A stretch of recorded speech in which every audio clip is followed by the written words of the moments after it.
এটা শুধু মহিলারাই থাকবে, মহিলাদের সার্ভিস। ওই মহিলা টার্গেট, আমাদের তো আর পুরুষ টার্গেট না, কারাকারি পাড়াপাড়ি এটা তো থাকবে না। হ্যাঁ, কন্ট্রাক্টর মহিলা, আমি তো ড্রাইভারও মহিলা। আমাদের যে পারফরমেন্স খুব ভালো, আমরা খুব ভালো ড্রাইভ করতে পারতাছি, খুব ভালো তাদেরকে স্টপিস করে নামাইয়া দিতে পারতাছি। তারা যখন দেখবে তখন ওরা এই গাড়িতেই, আমার আশা হয় এই গাড়িতেই ওরা যাতায়াত করবে, অন্য গাড়িতে আর যাবে না। আমরা আসলে চালাইতে এখন অভ্যস্ত হয়ে গেছি, তো এখন আর ওইটা সমস্যাটা আসলে আমাদের নাই।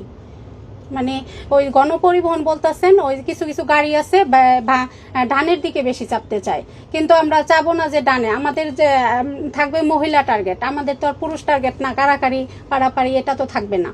যেই মহিলারা পারবে, যারা জানবে যে আমাদের পিঙ্ক কালার বাস মহিলাদের জন্য, তারাই এটা যাতায়াত করবে, তারা বারো সুযোগ সুবিধা পাবে। আর সেদিন দেখলাম মাননীয় প্রধানমন্ত্রীর গাড়ির সামনেও অটোরিকশা চলে আসছে, কিন্তু ওই যে এইভাবেই চালাইতে হবে, স্লো গতি নিতে হবে, নিউট্রালে নিয়ে আসতে হবে গাড়ি, যাতে স্লোতে স্মুথলি ভাবে আমি ব্রেক করতে পারি। এটাই চিন্তা ভাবনা থাকবে মাথায়।